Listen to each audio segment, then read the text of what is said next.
예수님의 이름으로 감사하며 기도드리옵나이다. 아멘. 오늘 이 시간 하나님께서 우리에게 주시는 말씀은 요한복음 14장 16절에서 18절까지의 말씀입니다. 우리 예수님 십자가 죽으심을 맞이하시기 전에 제자들에게 주신 말씀이고, 또 제자들을 통해서 예수님을 믿게 된 우리에게 주시는 말씀이에요.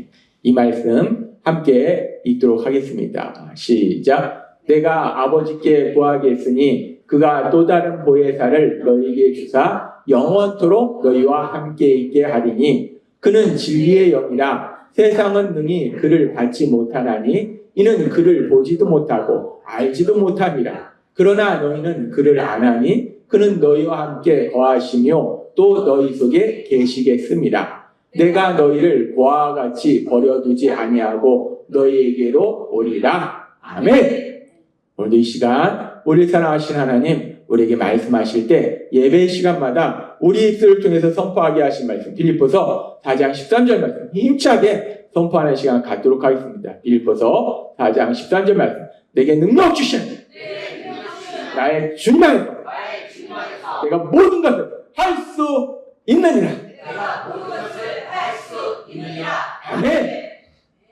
참으로 감사하고 감사합니다. 우리가 세상을 살다 보면 우리가 만나는 일이 내가 할 수 없는 일들이 너무나 많아요. 그래서 슬퍼하고 절망할 수밖에 없는데, 참으로 감사한 것은 이 말씀 그대로 우리는 못하지만 우리를 사랑하신 하나님은 모든 것을 할 수 있기에 그 하나님이 우리에게 능력 주실 때 우리가 모든 것을 할 수 있는 신나는 삶을 살게 될 걸 믿습니다.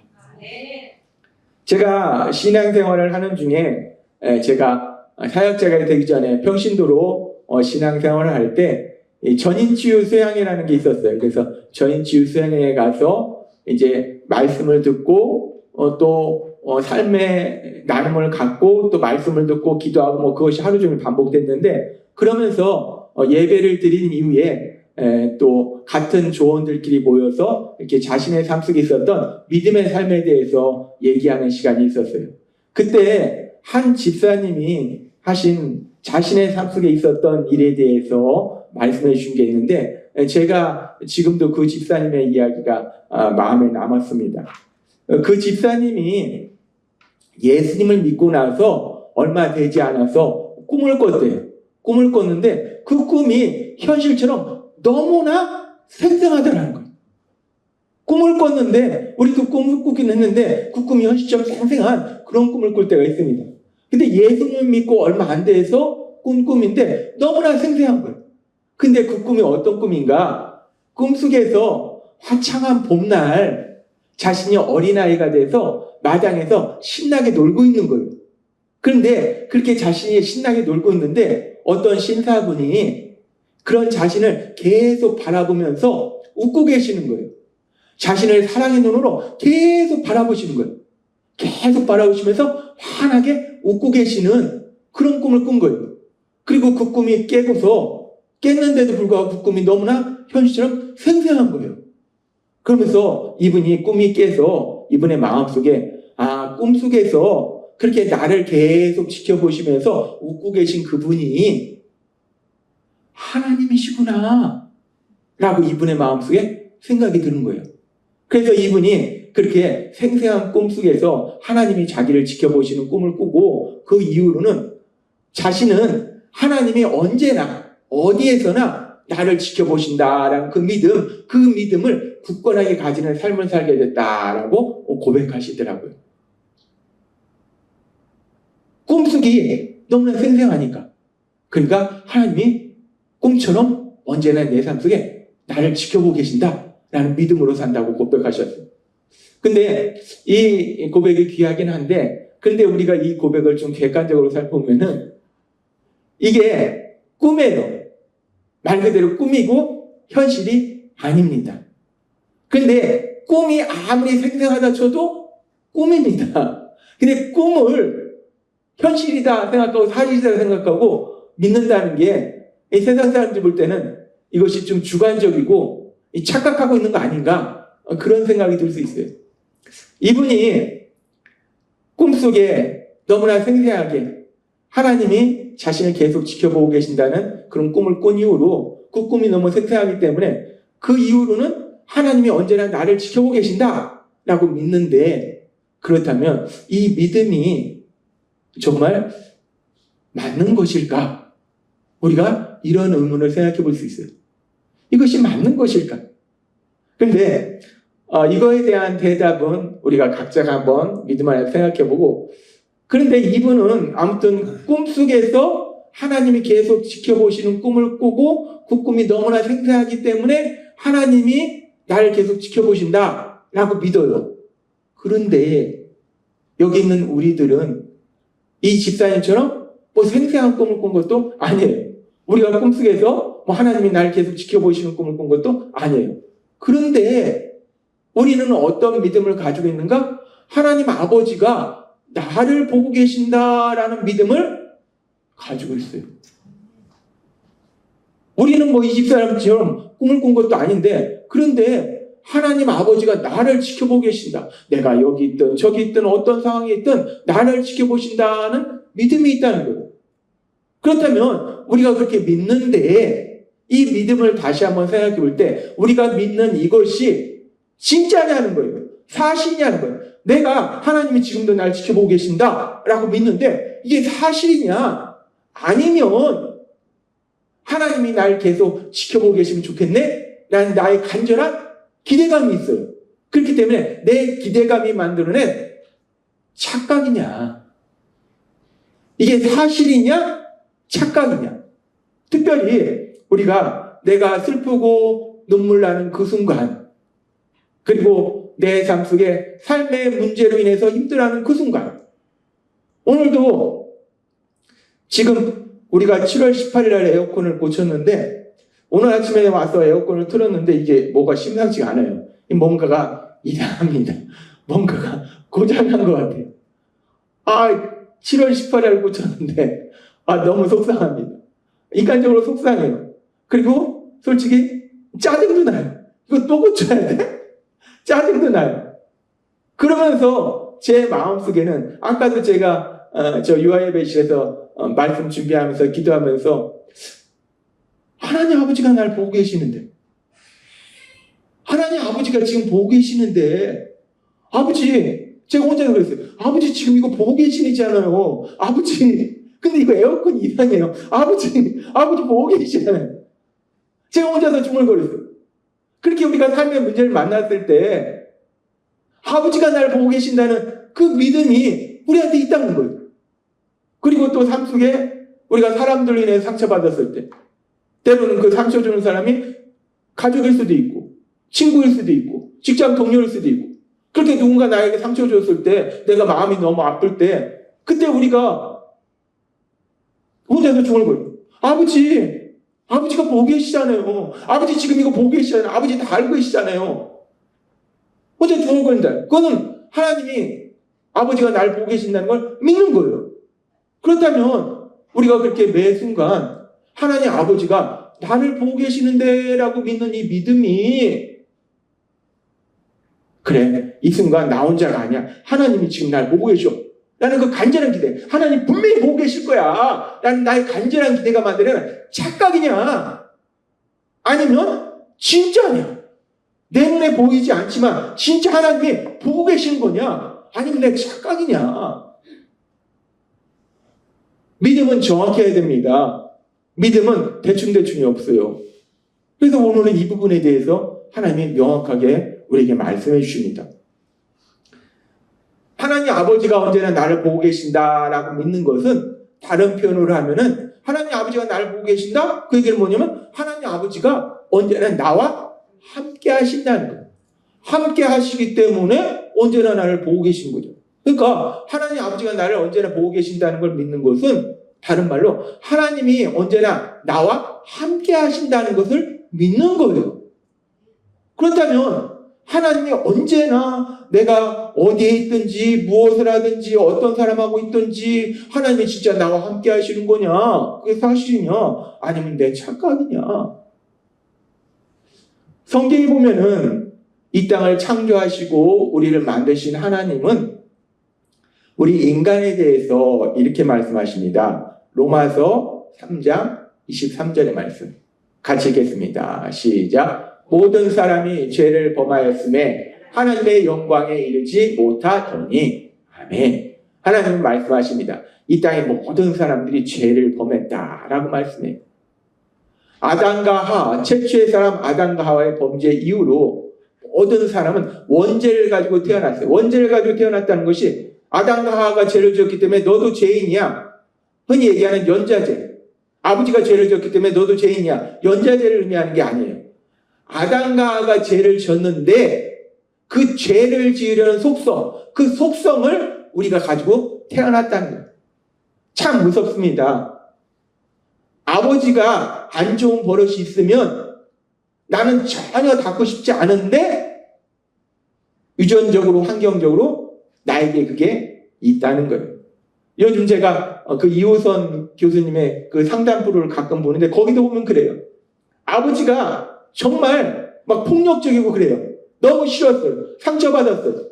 너무 미웠어요. 저렇게 살기 싫었어요. 근데 그 딸이 똑같이 폭력적이에요. 남편한테 폭력을 사요. 원죄를 가지고 태어났다는 것은 아버지가 죄인이니까 너도 죄인이야? 아니에요. 그런 얘기 아니에요. 아버지가 죄인이고 아버지 죄고 나는 나지 왜 아버지가 죄인이니까 내가 죄인입니까? 그 얘기가 아니고 죄를 지은 그 모습이 나한테 있다는 거예요. 그렇기 때문에 모든 사람이 죄를 짓는다는 거예요. 세상에 보면은 죄 안 짓고 의로운 사람들 엄청 많습니다. 뉴스 보면은 이 사람도 의롭고 나는 의로워. 너만 죄인이야. 나는 의로워. 너만 죄인이야.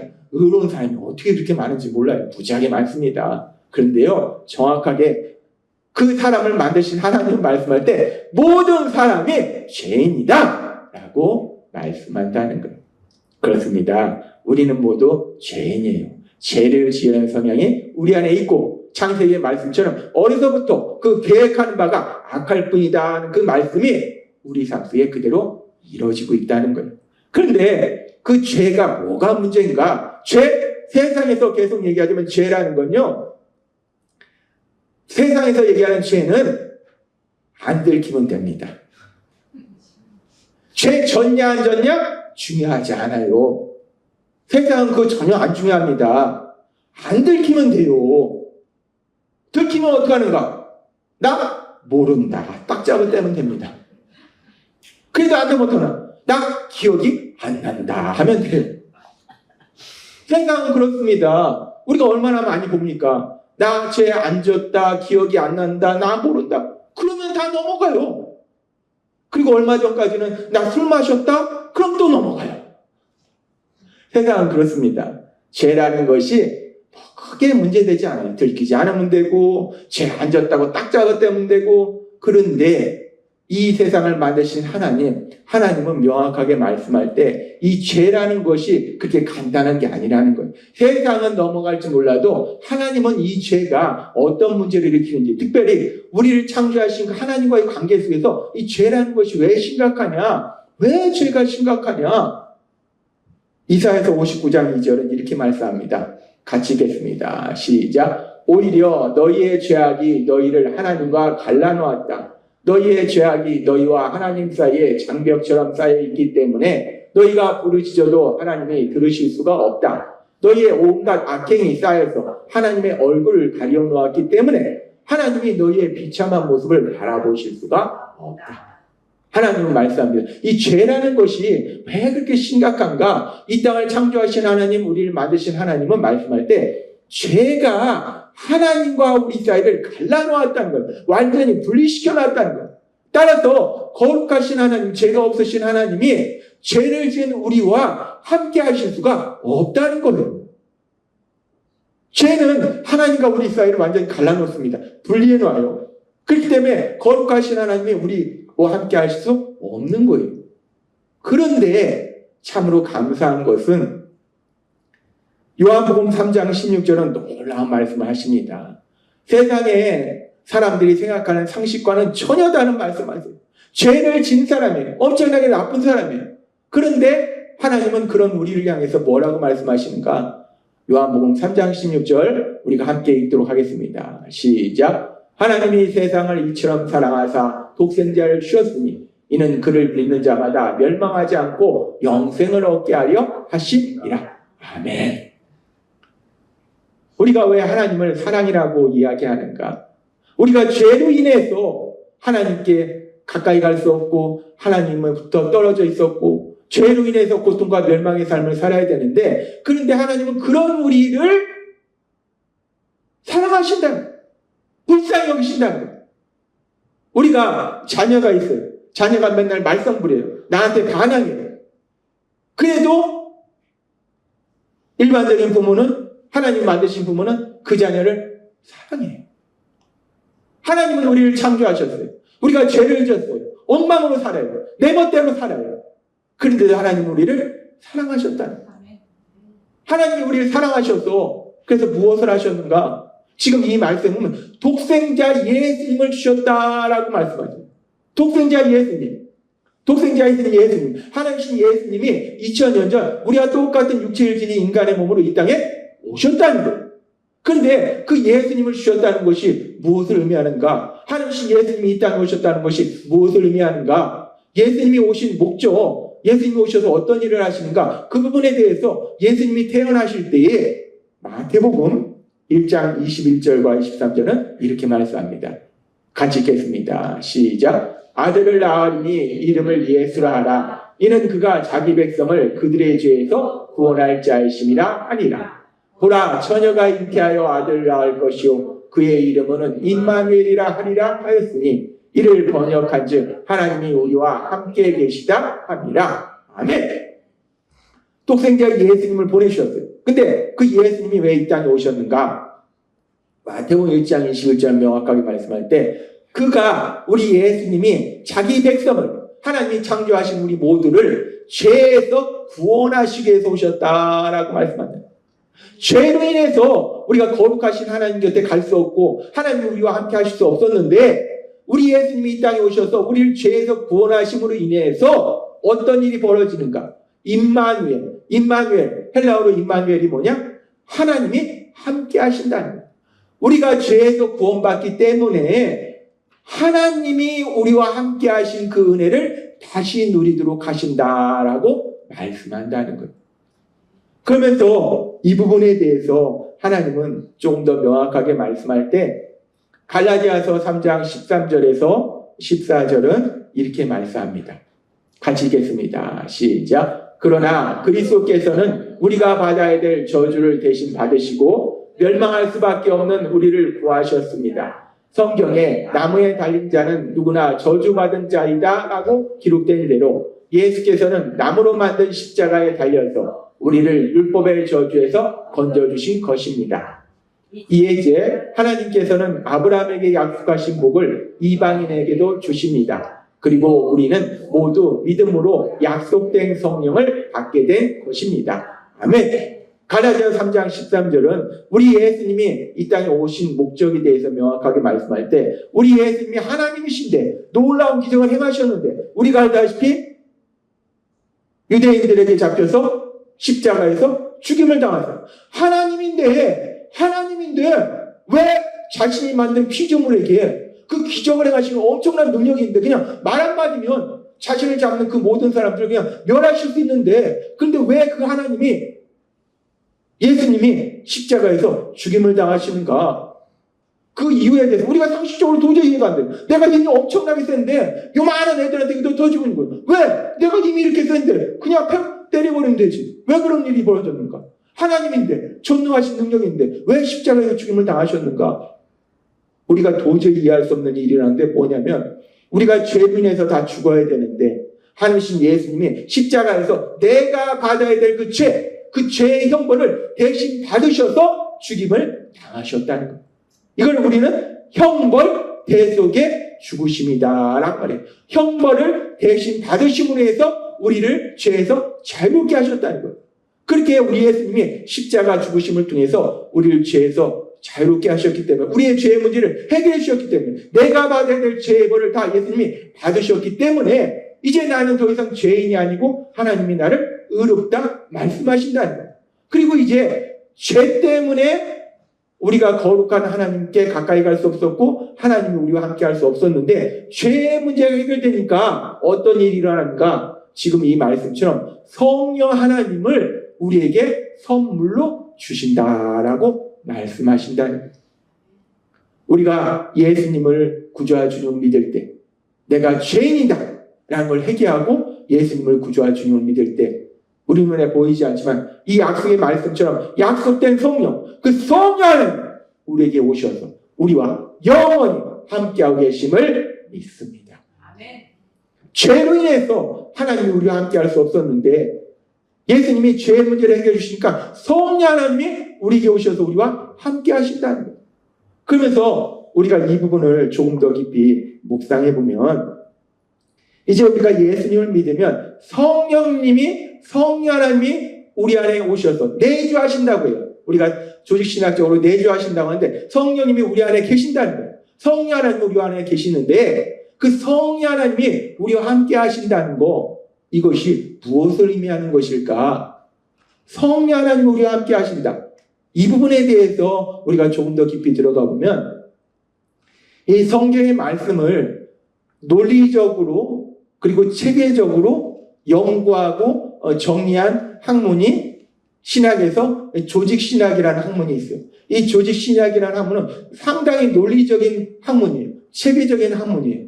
이 학문에서 성경의 많은 말씀들을 신론, 기독론, 구원론, 교회론 여러 가지로 나눠 놓는데 그 중에서 신론, 하나님에 대해서 이야기하는 부분 속에서 하나님에 대해서 조직신학은 뭐라고 말하는가? 삼위일체 하나님이다라고 얘기해요. 우리가 흔히 얘기하는 삼위일체론입니다. 이 삼위일체라는 것은 성경에 나오는 말은 아니에요. 그런데 이 신학자들이 성경의 말씀을 쭉 연구하고 분석해 보니까 하나님에 대해서 이 삼위일체 하나님을 말씀하는구나. 이 삼위일체 하나님이라는 게 뭔가? 이 삼위일체 하나님은 간단히 생각해서는 하나님은 한 분이라는 거예요. 성경은 계속해서 말씀합니다. 하나님은 한 분이시다 라고 말씀해요. 하나님은 한 분이신데 그런데 하나님 아버지가 하나님이시고 한 분 하나님이니까 되잖아요. 하나님 아버지가 하나님이시다. 여기까지는 우리가 쉽게 이해가 돼요. 그 다음부터 이제 우리 머리로 막 복잡해지기 시작합니다. 이해가 안 돼요. 하나님은 한 분이시다. 하나님 아버지가 하나님이시다. 예수님도 하나님이시다. 성령님도 하나님이시다. 하나님 아버지와 예수님과 성령님은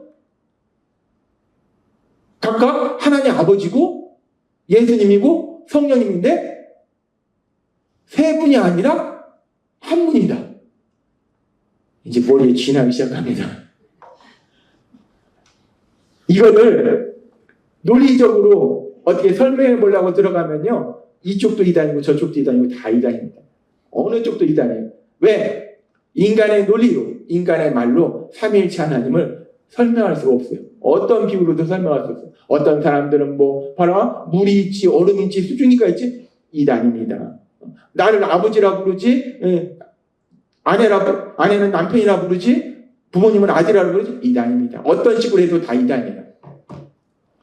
설명한 비유 자체가 무리한 거고, 비유 자체가 위험한 거예요. 그냥 조직신학에서 얘기하듯이 삼위일체 하나님은 한 분이신데 하나님 아버지가 하나님이시고 예수님이 하나님이시고 성령님이 하나님입니다. 그냥 여기까지. 그런데 얘기는 하는데 이해는 안 됩니다. 머리에 쥐나요. 이해 못합니다. 이해하려고 하지 마세요. 이해 못합니다. 이건 신비의 영역이에요. 우리를 창조하신 창조주에 대한 영역이기 때문에 우리 머리로 도저히 이해할 수 있는 부분이 아닙니다.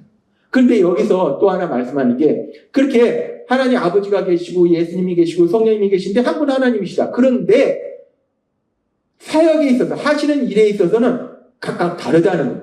하나님 아버지가 하시는 일이 있고 예수님이 하시는 일이 있고 성령님이 하시는 일이 있다는 거예요. 그게 하나님 아버지는 우리의 구원을 계획하시는 분이에요.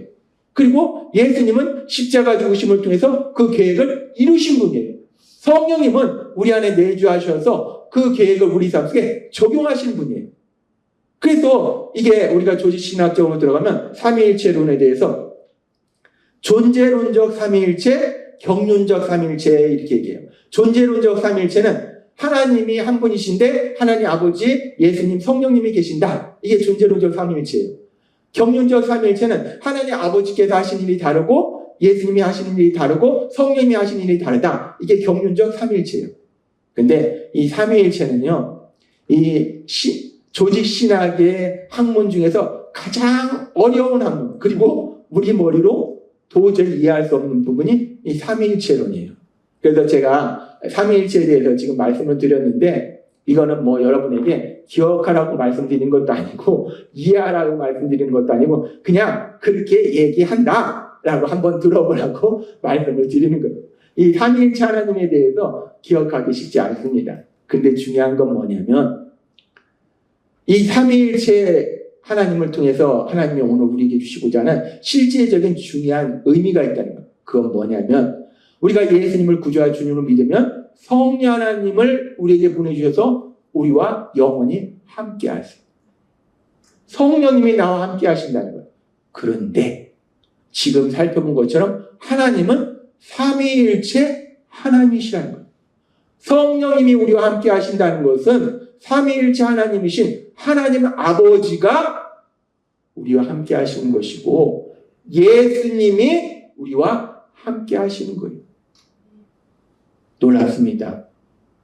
삼위일체 하나님 중에 한 분인 성령님만 우리와 함께 하시는 것이 아니라 성령님이 함께 하신다? 근데 하나님은 삼위일체 하나님이다? 따라서 하나님 아버지가 나와 함께 하시는 거고 성령님이 나와 함께 하신다는 거예요. 따라서 우리가 하나님이 나와 함께 하신다라고 믿는 것은 내 착각이 아니라는 거예요. 하나님의 분명한 말씀이라는 거예요. 하나님의 말씀이 우리가 우리의 죄를 회개하고 예수님을 구주와 주님을 믿으면 성령님을 우리에게 보내주신다 말씀하셨고 성령님을 보내주신다 삼위일체 하나님이신 하나님 아버지 예수님이 우리와 함께 하신다. 따라서 내가 삶을 살아가는 매 순간들마다 하나님 아버지가 날 보고 계신다라고 믿는 것은 내가 그걸 간절히 원하기 때문에 만들어낸 착각이 아니라는 거예요. 착각이 아니라 이건 분명한 사실이다, 진리다 라고 말씀한다는 거예요. 내 눈에 보이지 않지만 우리가 예수님을 구주와 주님을 믿었기에 성령 하나님 우리와 함께 하시기에 지금 이 시간, 이 자리에 우리 하나님 아버지가 함께 하시고 우리 예수님이 함께하고 계심을 믿습니다. 눈에 안 보이는 거예요. 눈에 안 보이는 거지 없는 게 아닙니다. 우리가 세상에서 얘기하잖아요. 우리 눈에 안 보인다고 없는 게 아니라고 얘기하잖아요. 우리 흔히 얘기하는 게 공기에 대해서 얘기해요. 공기 우리 눈에 안 보입니다. 그러나 있어요. 세상은 우리 눈에 안 보이는 게 있다는 거예요. 소리도 그렇고 바람도 그렇고 우리 눈에 안 보이지만 분명히 존재한다는 거예요. 하나님이 우리 눈에 안 보이지만 존재하신다는 거예요. 특별히 우리와 함께 하신다는 거예요. 그래서 예수님이 십자가 죽으심을 맞이하시기 전에 제자들에게 그리고 제자들을 통해서 예수님을 믿게 된 우리에게 놀라운 약속의 말씀을 하시는데 엄청난 말씀을 하시는데 어떤 말씀을 하시는가? 오늘 우리에게 주신 요한복음 14장 16절에서 18절은 이렇게 말씀합니다. 같이 읽겠습니다. 시작. 내가 아버지께 구하겠으니 그가 또 다른 보혜사를 너희에게 주사 영원토록 너희와 함께 있게 하리니 그는 진리의 영이라 세상은 능히 그를 받지 못하나니 이는 그를 보지도 못하고 알지도 못함이라. 그러나 너희는 그를 아나니 그는 너희와 함께 거하시며 또 너희 속에 계시겠습니다. 내가 너희를 고아와 같이 버려두지 아니하고 너희에게로 오리라. 아멘. 우리 예수님 말씀하세요. 이제 우리 예수님 십자가 죽으심을 통해서 우리의 죄를 구원하신 구원사를 이루시고 하늘로 올라가세요. 그리고서 우리 예수님 말씀하실 때 이제 내가 또 다른 보혜사인 예수님이 보혜사시고 또 다른 보혜사는 성령님을 보내줄 거다. 그 성령 하나님이 너희와 함께 할 거다라고 말씀하면서 성령 하나님을 보내줄 거다 말씀하시면서 예수님 뭐라고 말씀하시면 내가 너희를 고아와 같이 버려두지 아니하고 너희에게로 오리라 라고 말씀한다. 성령님을 보내주신다 말씀하시고 예수님이 또 우리에게 오신다는 거예요. 앞에서도 하나님이 말씀하셨지만 하나님은 삼위일체 하나님이시기 때문에 성령 하나님이 오신다는 것은 하나님 아버지가 오시는 것이고 예수님이 오신다는 거예요. 그러면서 이 말씀 속에서 아주 중요한 말씀이 18절의 말씀이에요. 지금 이 18절의 말씀을 보니까 18절 같이 읽겠습니다. 시작. 내가 너희를 고아와 같이 버려두지 아니하고 너희에게로 오리라. 아멘. 우리 예수님 말씀합니다. 내가 너희를 고아와 같이 버려두지 아니하고 고아와 같이 버려두지 아니하고 고아와 같이 버려두지 아니하고. 고아라는 게 뭔가? 우리가 문자적으로 보면 고아는 부모님이 없는 사람이 이 고아예요. 근데 여기서 얘기하는 고아는 단순히 문자적인 의미가 아니에요. 부모님이 없는 사람이 아니라 부모님이 없다? 그 얘기는 뭐냐면 보호자가 없다는 거예요. 부모님이 없다는 게 왜 슬픈가? 보호자가 없다는 거예요. 그리고 인도자가 없다는 거예요. 이 세상을 혼자서 외롭게 힘들게 살아야 된다. 여기서 고아라는 것은 문자적으로 부모가 없는 존재를 의미하는 것이 아니라 그렇게 보호자도 없고 지켜주는 사람이 없는 거예요. 인도자도 없고 인도해 줄 사람도 없는 거예요. 그래서 혼자서 외롭게 힘들게 세상을 살아가는 존재. 그런데 우리 예수님이 말씀하신 거예요. 내가 너를 고아와 같이 버려두지 않는다. 네가 세상을 살아갈 때, 이 험하고 악한 세상을 살아갈 때 너 혼자서 외롭게 힘들게 살아가지 않는다는 거예요. 내가 기쁜 일이 있을 때 그 기쁜 일을 같이 해줄 수 있는 존재가 없는 외로운 삶. 내가 슬픈 일이 있을 때 그 슬픔을 같이 해줄 수 있는 존재가 없는 외로운 삶. 내가 삶에 문제가 있는데 그 문제를 나 혼자 해결해야 되는 그런 외로운 삶. 그런 혼자서 외롭게 힘들게 살도록 내가 널 내버려 두지 않는다라고 말씀한다는 거예요. 그래서 우리 예수님은 말씀하시는 거예요. 우리가 예수님을 믿을 때 우리는 더 이상 고아 같은 존재가 아니에요. 우리가 육신의 부모가 있든 없든 우리는 더 이상 고아가 아니라는 거예요. 왜? 예수님이 말씀하시는 내가 너를 고아와 같이 버려두지 않는다. 내가 너에게 갈 것이다. 성령님이 우리에게 오셨다는 것은 하나님 아버지가 나와 함께 하신 거고 우리 예수님이 나와 함께 하신 거고 성령 하나님 나와 함께 하심을 믿습니다. 하나님은 그래서 오늘 우리에게 말씀하시는 거예요. 오늘 말씀의 제목이 뭔가? 오늘 말씀의 제목이 뭔지 보셨나요? 나는 고아가 아니다. 나는 고아가 아니다. 오늘 말씀의 제목이 그래서 나는 고아가 아니라. 예수님 믿으면 우리는 고아가 아니에요. 그런데 우리가 세상을 살아가는데 고아처럼 살아가는 거예요. 지금 에어컨이 또 고장난 것 같아요. 근데 전 고아가 아닙니다. 하나님 아버지가 나와 함께 하시잖아요. 에어컨이 고장날 수도 있죠. 기계 고장납니다. 고쳐도 또 고장납니다. 그게 기계입니다. 근데 이걸 나 혼자 해결한다고 생각하면 야 이걸 또 어떻게 어디서 찾고 얼마나 난감하겠어요. 고아가 아니에요. 하나님이 함께 하시는 거예요. 예수님이 함께, 하나님이 함께 하시죠. 하나님 아버지가 함께 하시죠. 예수님이 함께 하시죠. 성령이 함께 하신다는 거예요. 하나님 오늘 우리에게 말씀합니다. 우리가 세상 살아갈 때 이 세상이 만만치 않습니다. 조금만 우리가요 정신 놓고 있으면요 사람들이 나한테 와서 막 좋은 사람인 척하면서 내가 너 도와줄게 하면서 날 이용하려고 하는 사람들이 수없이 많습니다. 내 거 뺏어가려고 하는 사람 수없이 많습니다. 세상 엄청 악합니다. 너 똑똑해, 너 잘났어. 그러면서 날 이용해 먹으려고. 얼마나 그런 사람들이 많습니까? 이 악한 세상을 살아가는데 내가 보호자도 없이 인도자도 없이 혼자서 외롭게 살아가면 얼마나 힘들고 비참해요. 그런데 우리 예수님은 말씀하신다는 거예요. 요한복음 14장 18절 말씀 다시 한번 읽도록 하겠습니다. 시작. 내가 너희를 고아와 같이 버려두지 아니하고 너희에게로 오리라. 아멘. 이 약속의 말씀은 제자들에게 주시는 약속의 말씀이고 오늘 이 자리에 있는 여러분들에게 주시는 약속의 말씀임을 믿습니다. 우리 예수님이 분명히 말씀하시고 너 고아 아니야. 너 고아 아니야. 내가 너와 함께하리라. 하나님 아버지가 너와 함께할 것이고 내가 너와 함께할 것이고 성령님이 너와 함께할 것이다 라고 말씀한다는 거예요. 이 말씀이 믿어지고 이 말씀이 여러분의 삶 속에 체험되어지시는 여러분이 되시기를 바랍니다. 세상 만만치 않습니다. 그리고 살다 보면 이런 문제 저런 문제 만나요. 우리 7월 18일에 에어컨 고쳤는데 또 뭐가 이상 있잖아요. 이런 문제 만나요. 안 만나는 거 아닙니다. 그런데 그럼에도 불구하고 우리가 기쁘고 신나게 살 수 있는 거 내가 고아가 아니라는 거예요. 하나님 아버지가 나와 함께 하시고 예수님이 나와 함께 하시고 성령님이 나와 함께 하심을 믿습니다. 우리 입술로 한번 선포하는 시간을 가졌으면 좋겠어요. 한번 띄워줬으면 좋겠습니다. 한번 담대하게 선포하는 거예요. 나는 고아가 아니다. 하나님 아버지가 나와 함께 하신다. 예수님이 나와 함께 하신다. 성령님이 나와 함께 하신다. 믿음으로 함께 선포하도록 하겠습니다. 시작. 나는 고아가 아니다. 하나님 아버지가 나와 함께 하신다. 예수님이 나와 함께 하신다. 성령님이 나와 함께 하신다. 아멘. 고아가 단순히 부모가 없는 사람이 고아가 아니에요. 보호자도 없고 인도자가 없는 인생이 고아인 거예요. 근데 예수님 믿으면 고아가 아니라는 거예요.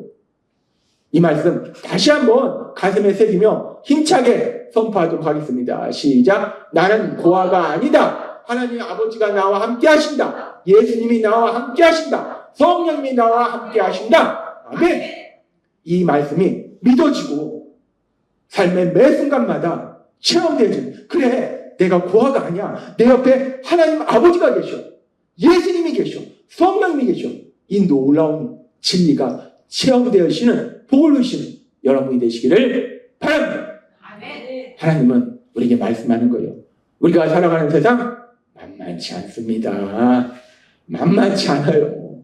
그런데 그럼에도 불구하고 우리가 이 땅을 담대하게 살아갈 수 있는 것은 오늘 주신 말씀처럼 우리 예수님이 주신 말씀처럼 내가 너를 고아와 같이 버려두지 아니하고 너에게 오리라는 말씀처럼 성령 하나님 예수님이 하나님 아버지가 나와 함께 하심을 믿음으로 담대하게 세상을 살아가며 하나님의 하신 그 놀라운 역사를 체험하신 여러분이 되시길 주님의 이름으로 축원합니다. 기도하겠습니다. 하나님 아버지 감사합니다. 오늘도 주신 말씀처럼 우리가 예수님을 믿을 때 더 이상 우리가 고아가 아니고 하나님 아버지가 예수님이 성령님이 함께 하시니 감사합니다. 예수님의 이름으로 감사하며 기도드리옵나이다. 아멘.